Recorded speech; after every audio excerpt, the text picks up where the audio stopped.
नमस्कार. संतांच्या प्रत्येक शब्दामागे एक गूढ अर्थ दडलेला असतो. तो अर्थ जर समजला तर जीवन आनंदी व्हायला वेळ लागत नाही. आजचा हा विशेष व्हिडिओ तुमच्यासाठी याच प्रेरणेचा स्रोत ठरेल. हा व्हिडिओ पूर्ण पहा जेणेकरून या विचारांची खोली तुम्हाला उमजेल. जर तुम्हाला हा प्रयत्न आवडला तर अभिप्राय द्यायला विसरू नका आणि पुढच्या भागात तुम्हाला कोणत्या संतांची वाणी ऐकायला आवडेल हे कमेंटमध्ये नक्की सांगा. आज आपण वारकरी संप्रदायातील एक अत्यंत प्रभावशाली आणि चैतन्यदायी अभंगाचा अर्थ समजून घेणार आहोत. हा अभंग संत ज्ञानेश्वर महाराजांनी रचलेला असून तो हरिपाठातील एक महत्त्वाचा अभंग आहे. माणसाचे जीवन आज धावपळीचे आणि तणावाचे झाले आहे. पावलोपावली आपल्याला नवनवीन संकटांचा सामना करावा लागतो.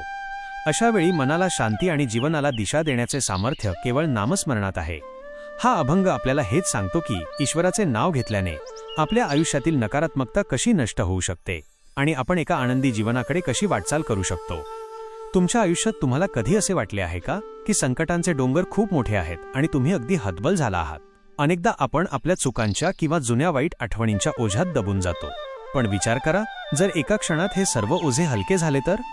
संत ज्ञानेश्वर महाराज आपल्याला अशा एका मंत्राबद्दल सांगत आहेत जो तुमच्या आयुष्यातील दुःखाची राख करण्याची ताकद ठेवतो. चला तर मग हरी उच्चारणीन अनंत पापराशी या अभंगाचा मर्म जाणून घेऊया आणि पाहूया की हा अभंग तुमच्या जीवनात कसा चमत्कार घडवू शकतो. तुमच्या मनात येणारे वाईट विचार आणि भीती नामस्मरणाने दूर होते. जेव्हा तुम्हाला जाणीव होते की हरी तुमच्या पाठीशी समर्थपणे उभा आहे, तेव्हा तुमचा आत्मविश्वास अनेक पटींनी वाढतो. जसे अग्नी कचरा जाळून टाकतो, तसे नामस्मरण तुमच्या मनातील साठलेला कचरा साफ करते आणि तुम्हाला एक नवीन सकारात्मक दृष्टी देते. तुमच्या आयुष्यात कितीही मोठे संकट आले तरी डगमगून जाऊ नका. शांत चित्ताने नामस्मरण करा, कारण या नामात ती शक्ती आहे जी तुम्हाला कोणत्याही परिस्थितीतून बाहेर काढू शकते. नामाचे सामर्थ्य ओळखा आणि संकटाच्या वेळी देवावर विश्वास ठेवा. अहंकार सोडून देवाशी एकरूप होण्याचा प्रयत्न करा, जसे गवत अग्नीशी एकरूप होते. भीतीवर विजय मिळवण्यासाठी भक्ती हाच सर्वात सोपा आणि प्रभावी मार्ग आहे. ईश्वर हा शब्दांच्या पलीकडे आहे, त्याला केवळ प्रेमाने आणि भक्तीनेच जिंकता येते. जर आपण हा अभंग दररोज मनापासून स्मरला तर आपले जीवन अधिक आनंदी, शांत आणि अर्थपूर्ण होईल यात शंका नाही. प्रत्येक चरणांचा भावार्थ खालीलप्रमाणे. पहिला चरण, हरी उच्चारणीन अनंत पापराशी. जातील लयासी क्षणमात्रे. भावार्थ विश्लेषण. आपल्या जीवनात कळत नकळत अनेक चुका किंवा पापं घडत असतात. ही पापं एखाद्या मोठ्या डोंगरासारखी साचलेली असतात. आपण विचार करतो की इतक्या मोठ्या चुकांचं ओझं कसं कमी होणार, पण माऊली सांगतात की मुखाने एकदा का त्या हरीचा, त्या परमात्म्याचा नामोच्चार केला की अनंत काळापासून साठलेली ही पापे क्षणार्धात नष्ट होतात. सामाजिक संदेश व नैतिक धडा. ज्ञानेश्वर महाराजांच्या काळात समाज हा जातीपाती आणि कर्माच्या कडक नियमांत अडकलेला होता. एखादी चूक झाली की त्या माणसाला कायमचा पापी ठरवून समाजाबाहेर टाकले जात असे. या चरणाद्वारे माऊलींनी समाजाला हा नैतिक धडा दिला आहे की सुधारणेची संधी प्रत्येकाला आहे. हरी अनंत पापराशी लयाला जाणे याचा सामाजिक अर्थ असा की माणसाने स्वतःच्या चुका मान्य करून चांगल्या मार्गावर येण्याचा निर्धार केला तर समाजाने त्याला पुन्हा सामावून घेतले पाहिजे. उदाहरण, विचार करा, एखादी खोली गेल्या 100 वर्षांपासून अंधारात आहे. तिथे खूप मोठा अंधार साठलेला आहे, पण तो अंधार घालवण्यासाठी आपल्याला 100 वर्षे लागत नाहीत. आपण फक्त एक छोटीशी काडी ओढली किंवा दिव्याची ज्योत पेटवली की तो शतकानुशतकांचा अंधार एका सेकंदात पळून जातो. अगदी तसंच हरिनामाचा प्रकाश पडताच आपल्या अंतःकरणातील पापांचा अंधार नष्ट होतो. दुसरा चरण, तृण अग्निमिळे समरस झाले. तैसे नामे केले जपतान हरी. भावार्थ विश्लेषण. दुसऱ्या चरणात माऊली एक विलक्षण निसर्गदत्त उदाहरण देतात. वाळलेलं गवत जेव्हा अग्नीच्या संपर्कात येतं तेव्हा ते गवत राहत नाही, तर ते स्वतः अग्नीच होऊन जातं. अग्नी त्या गवताला स्वतःमध्ये सामावून घेतो. तसंच जेव्हा आपण मनापासून हरीचं नाव जपतो तेव्हा आपला अहंकार, आपलं वेगळेपण गळून पडतं आणि आपण त्या परमात्म्याशी एकरूप होतो. सामाजिक संदेश व नैतिक धडा. येथे गवत आणि अग्नीचे उदाहरण देऊन माऊलींनी समरसतेचा मोठा धडा दिला आहे. अग्नीमध्ये गवत टाकले की त्याचे अस्तित्व राहत नाही, ते अग्निरूप होते. सामाजिकदृष्ट्या याचा अर्थ असा की जेव्हा आपण एका मोठ्या उदात्त ध्येयासाठी एकत्र येतो तेव्हा आपली जात, धर्म, पैसा आणि प्रतिष्ठा हे अहंकार जळून खाक झाले पाहिजेत. समाजात जेव्हा मी आणि माझे हे अहंकार वाढतात तेव्हा शोषण सुरू होते. उदाहरण, समजा वाळलेल्या गवताचा मोठा ढीग आहे. त्या ढिगाला स्वतःच अस्तित्व आहे, तो दिसायला मोठा आहे, पण अग्नीची एक ठिणगी त्यात पडली की काय होतं? ते गवत जळून राख होतं आणि त्यातून फक्त प्रकाश आणि उष्णता उरते. नामस्मरण हे त्या अग्नीसारखं आहे जे आपल्यातील मीपणा जाळून आपल्याला ईश्वरी चैतन्याशी समरस करून टाकतं. तिसरा चरण, हरी उच्चारण मंत्र पै अगाध. पळे भूतबाधा भेणे याचे भावार्थ विश्लेषण. हरीचं नाव घेणं हा केवळ एक शब्द नाही, तर तो एक अगाध मंत्र आहे. माऊली म्हणतात की या मंत्राच्या केवळ उच्चाराने भूतबाधा पळून जाते.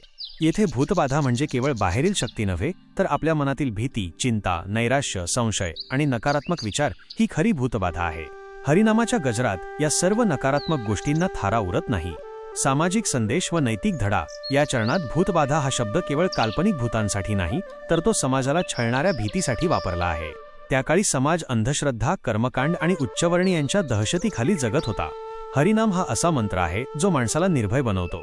नीतिमत्तेचा धडा हा आहे की जेव्हा तुमच्याकडे सत्याचे आणि न्यायाचे बळ असते, तेव्हा कोणत्याही प्रकारची बाह्य भीती किंवा मानसिक गुलामगिरी तुम्हाला छळू शकत नाही. उदाहरण: ज्याप्रमाणे जंगलात सिंहाची एक गर्जना झाली की इतर सर्व हिंस्र प्राणी घाबरून पळून जातात, तसं आपल्या जीवनात जेव्हा हरिनामाची गर्जना होते तेव्हा मनातले भीती आणि विकारांचे छोटे मोठे प्राणी पळ काढतात. हरीचं नाव हे मनाला निर्भय बनवणारं सर्वात मोठं औषध आहे. चौथा चरण: ज्ञानदेव म्हणे हरी माझा समर्थ. न कर्वे अर्थ उपनिषदान. भावार्थ विश्लेषण.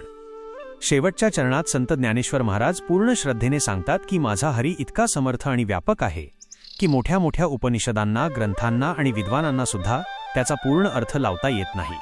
बुद्धीच्या पलीकडचा तो परमात्मा केवळ प्रेमाने आणि नामस्मरणाने जवळ येतो. तो शब्दांच्या पलीकडचा आहे, पण नामात मात्र सहज सापडतो. सामाजिक संदेश व नैतिक धडा. शेवटच्या चरणात माऊली म्हणतात की माझा हरी इतका समर्थ आहे की ज्याचे वर्णन उपनिषदेही करू शकत नाहीत. सामाजिकदृष्ट्या याचा अर्थ असा की सत्य आणि निसर्गदत्त नियम हे कोणत्याही ग्रंथापेक्षा किंवा पोथीपेक्षा मोठे आहेत. नीतिमत्तेचा धडा हा की केवळ पुस्तकी ज्ञान मिळवून उपयोग नाही, तर जे ज्ञान सामान्य माणसाच्या जगण्याला समर्थ बनवते तेच खरे ज्ञान होय.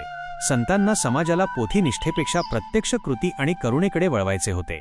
उदाहरण: समजा एखादा खूप मोठा समुद्र आहे. त्या समुद्राची खोली मोजण्यासाठी मोठे शास्त्रज्ञ आणि यंत्रे कमी पडतील, पण एक लहान मूल मात्र किनाऱ्यावर बसून त्या लाटांचा आनंद घेऊ शकतं. उपनिषद ही त्या समुद्राची खोली मोजण्याचा प्रयत्न करणारी शास्त्र आहेत, पण नाम घेणारा भक्त मात्र त्या समुद्राच्या आनंदाचा अनुभव घेणारा तो बालक आहे. हा संपूर्ण अभंग उदाहरणातून समजून घेऊ.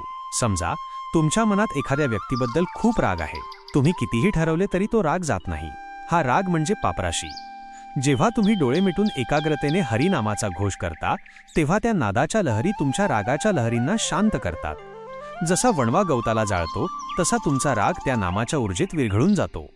जेव्हा तुम्ही रागाच्या पलीकडे जाऊन शांत होता, तेव्हा तो समरस होण्याचा अनुभव असतो. आजच्या म्हणजेच सध्याच्या काळातील नवीन पिढीसाठी अभंगाचा संदेश त्यांच्या भाषेत. मित्रांनो, आजच्या हायस्पीड युगात आपल्याला दररोज हजारो विचारांचा सामना करावा लागतो.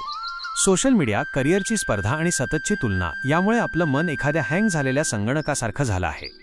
संत ज्ञानेश्वरांचा हा अभंग म्हणजे तुमच्या मनासाठी एक सिस्टीम रिफ्रेश बटन आहे. तुमच्या मनात असलेले बॅड मेमरी किंवा नकारात्मक विचार म्हणजे पाप. नामस्मरण हे एका शक्तिशाली अँटीव्हायरस सारखे आहे. ते तुमच्या मनातील कचरा, निगेटिव्ह थॉट्स क्षणार्धात डिलीट करते. अग्नीच्या संपर्कात आलेलं गवत जसं अग्नी बनतं, तसंच पॉझिटिव्ह विचारांच्या नामाच्या संपर्कात राहिलात तर तुमची पर्सनॅलिटी सुद्धा तशीच पॉझिटिव्ह आणि प्रभावी होईल. तुमची सामान्य ओळख बदलून तुम्ही एक्स्ट्रा ऑर्डिनरी व्हाल. आजच्या काळात भीती, चिंता, नैराश्य आणि इन्सिक्युरिटी हीच खरी भूतं आहेत. हरिनाम हे केवळ धार्मिक कर्मकांड नसून ते एक माइंडफुलनेस मेडिटेशन आहे. जेव्हा तुम्ही एखादा मंत्र किंवा नाव वारंवार घेता, तेव्हा तुमचा मेंदू अल्फा स्टेटमध्ये जातो, ज्यामुळे स्ट्रेस लेव्हल कमी होते. पुस्तकी ज्ञानापेक्षा एक्सपिरियन्स महत्त्वाचा आहे. गुगलवर कितीही सर्च केलं तरी साखरेची चव कळत नाही, ती खावीच लागते.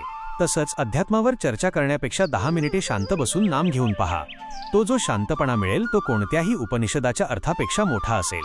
हरी म्हणजे ती शक्ती जी तुमचं दुःख हरण करते. हे नाव घेणं म्हणजे स्वतःला रिचार्ज करणं आहे. करून पहा, हा अनुभव तुमचं आयुष्य बदलून टाकेल. तुमच्यासाठी आजची कृती. हा अभंग आपल्याला शिकवतो की अध्यात्म हे केवळ पोथ्यापुराणात नसून ते उच्चारणात आणि अनुभवात आहे. नामाचे शास्त्र हे मानवी मनाला शुद्ध करण्याचे सर्वात सोपे इंजिनिअरिंग आहे. आज दिवसभरात जेव्हा तुम्हाला खूप ताण येईल किंवा राग येईल, तेव्हा फक्त 1 मिनिट डोळे मिटून शांत बसा आणि 21 वेळा हरिनामाचा जप करा. नामाचा उच्चार करताना त्या आवाजाच्या कंपनांवर लक्ष केंद्रित करा. तुम्हाला मिळणारी शांतता हीच या अभंगाची प्रचिती असेल. धन्यवाद. गर्दीत असूनही आपण किती एकटे असतो ना, पण संतांचे शब्द सोबतीला असले की साक्षात परमेश्वर सोबत असल्याचा भास होतो. भावार्थ संतवाणी म्हणजे तुमच्या आतल्या आवाजाचा आरसा आहे. शब्दांच्या पलीकडले भाव समजून घेण्यासाठी आपण एकत्र येऊया. तुमच्या प्रेमाची ओढ अशीच राहू द्या. कमेंटमध्ये जय हरी विठ्ठल लिहायला विसरू नका. पुंडलिक वरदा हरी विठ्ठल. श्री ज्ञानदेव तुकाराम. पंढरीनाथ महाराज की जय.